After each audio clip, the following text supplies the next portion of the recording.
Hola, ¿qué tal? Bienvenidos al canal Salvando Almas para Cristo. En el día de hoy veremos cuál es la definición del pecado. Comencemos.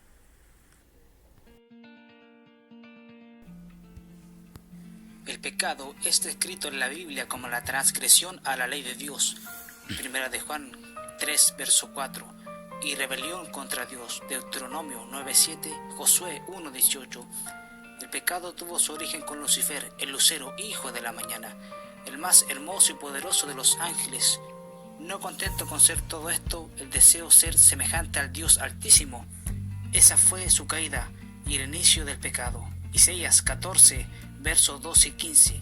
Cambiado su nombre a Satanás, él trajo el pecado a la raza humana en el jardín del Edén, donde tentó a Adán y a Eva con la misma seducción. Seréis como Dios. Génesis 3 describe su rebelión contra Dios y contra sus mandamientos. A partir de ese momento, el pecado ha pasado a través de todas las generaciones de la raza humana, y nosotros, como descendientes de Adán, hemos heredado el pecado de él. Romanos 5:12 nos dice que a través de Adán el pecado entró al mundo, así que la muerte pasó a todos los hombres porque la paga del pecado es muerte. Romanos 6, verso 23.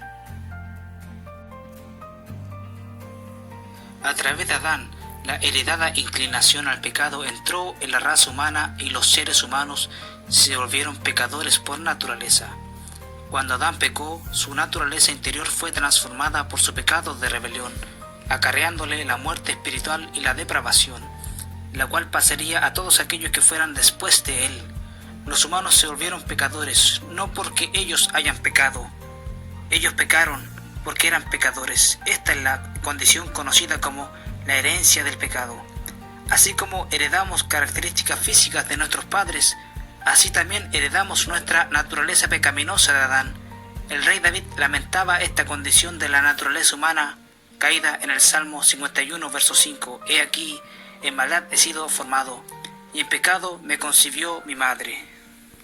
Otro tipo de pecado es el conocido como pecado imputado, usada tanto en asuntos financieros como legales. La palabra griega traducida como imputación significa tomar algo que pertenece a alguien y acreditarlo a la cuenta de otro. Antes que fuera dada la ley de Moisés, el pecado no era imputado al hombre. Sin embargo, aún así los hombres eran pecadores porque heredaron el pecado. Después que la ley fue dada, los pecadores cometidos en violación a la ley fueron imputados, acreditados a ellos. Romanos 5, verso 13. Aún antes que las transgresiones de la ley fueran imputadas al hombre, la paga del pecado, la muerte, continuó reinando. Romanos 5, verso 14.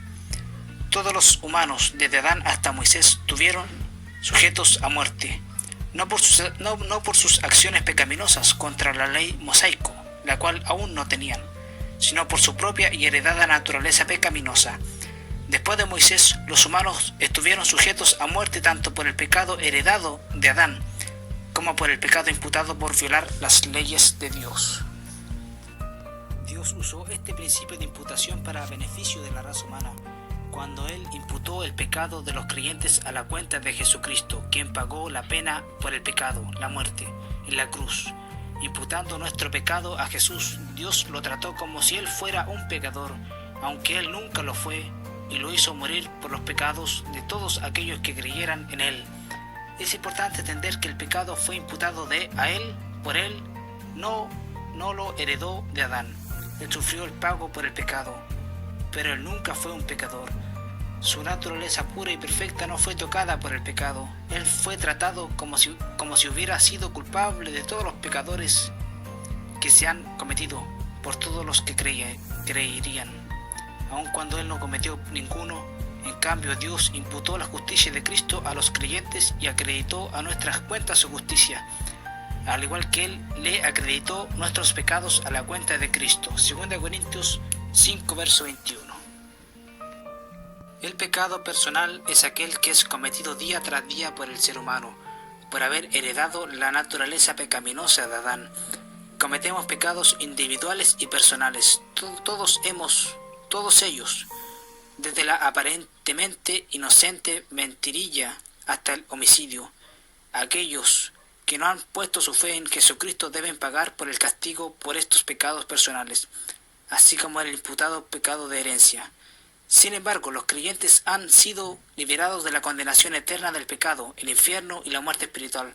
Ahora podemos elegir si cometer o no pecados personales, porque tenemos el poder de resistir al pecado a través del Espíritu Santo que mora dentro de nosotros, santificándonos y dándonos la convicción de nuestros pecados cuando los cometemos. Romanos 8, versos 11 y 9. Una vez que confesamos nuestros pecados personales a Dios y le pedimos perdón por ellos, somos restaurados a un perfecto compañerismo y comunión con Él. Si confesamos nuestros pecados, Él es fiel y justo para perdonar nuestros pecados y limpiarnos de toda maldad. Primera de Juan 1, verso 9. El pecado heredado, el pecado imputado y el pecado personal, todos han sido crucificados en la cruz de Jesús, en quien tenemos redención por su sangre, el perdón de pecados, según las riquezas de su gracia. Efesios capítulo 1, verso 7. Gracias por ver este video. Esperamos que sea de bendición para sus vidas.